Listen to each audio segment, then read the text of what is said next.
You're talking about mom guilt. Siguro ngayon, pwede na natin siyang i-let go kasi nakita na natin na may other plan si Lord para sa atin. Ano yung naramdaman niyo nung nakita niyo yung building for the first time? Yes, anak, thank you.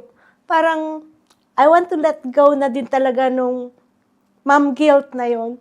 Kasi nung binubuo pa lang yung design, sabi ko, parang nakakaramdam na ako na ito na yung plano ng Panginoon. Kasi nagawa na natin lahat eh.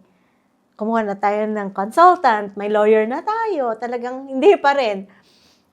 Pero nakita ko yung building, nakita ko yung kabuuan.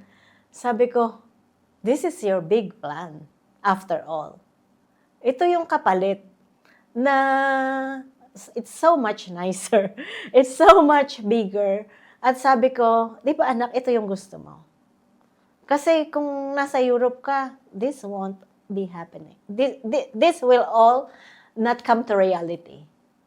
Ito naman, ito yung big dream mo eh, di ba? Gusto mo sana, lumipat ka doon. Pero eventually, gusto mo rin naman talaga magkaroon ka eh. Parang sabihin na natin na, iniba lang ni Lord yung road.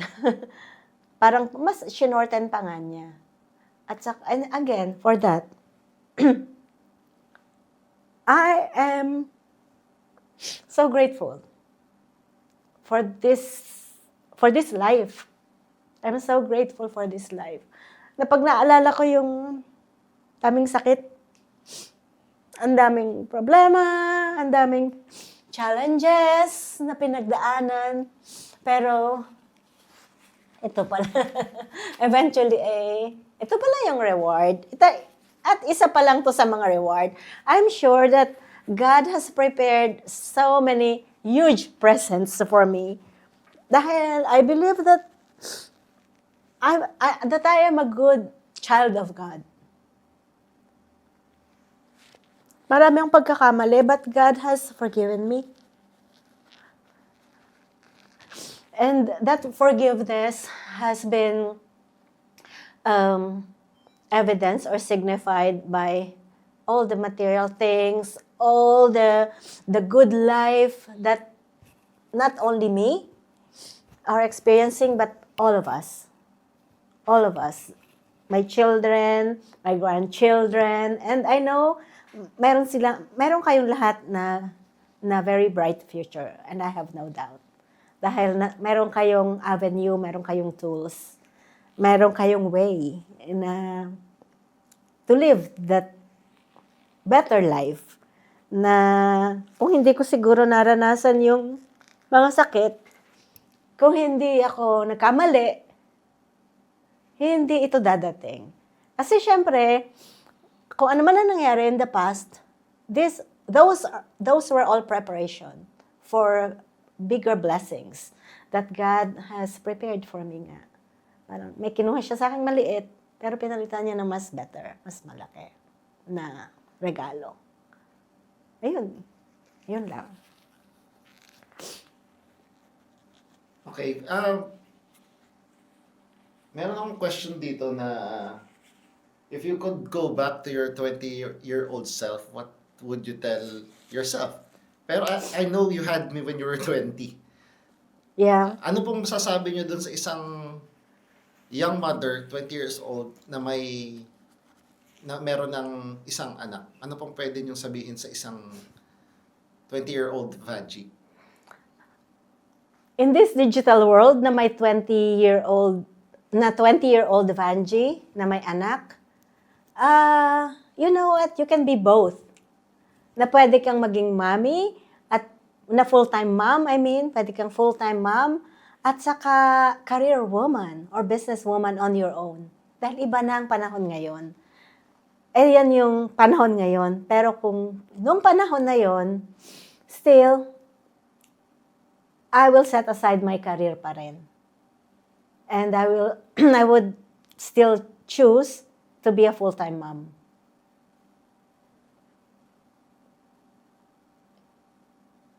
Any piece of advice based on experience niyo na ngayon, everything katulad ng trials and tribulations, At kung anong plinan ni God sa inyo, ano one piece of advice that you would tell to that 20-year-old self? Never give up.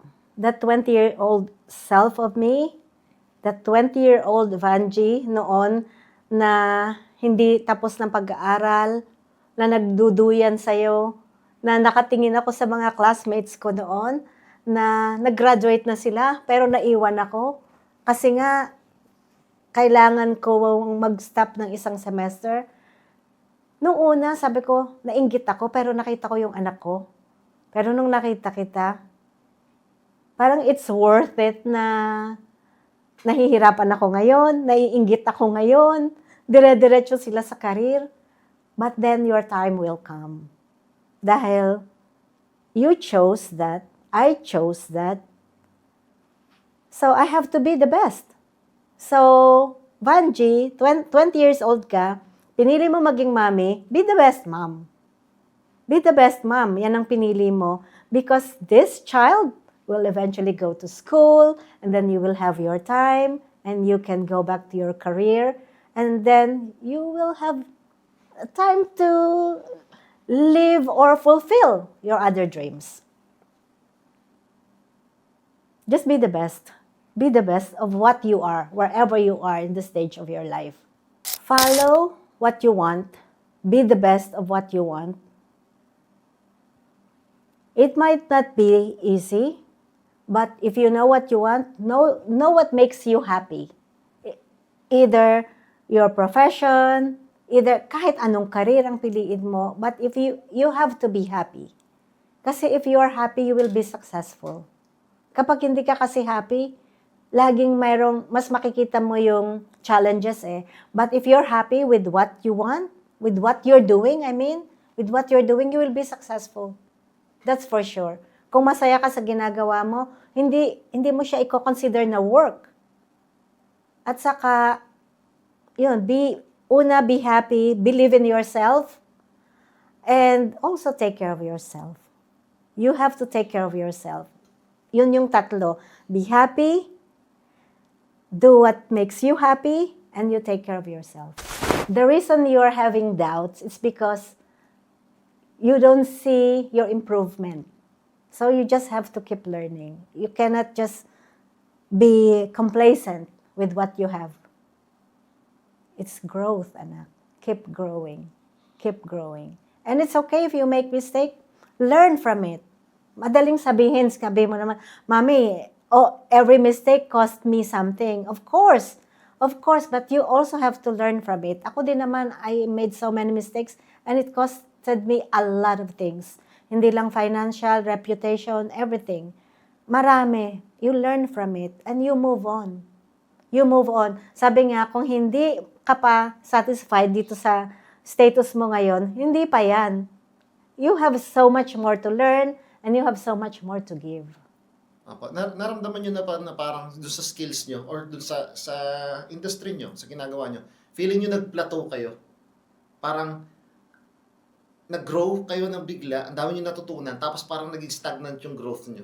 Tapos ano pakiramdam nun? Noon yun. At one point, parang gusto ko na lang maging tamad. Alam mo yung parang, I've done so much. I have learned so much. Parang ngayon, parang I just wanna sit down and learn and just be stagnant.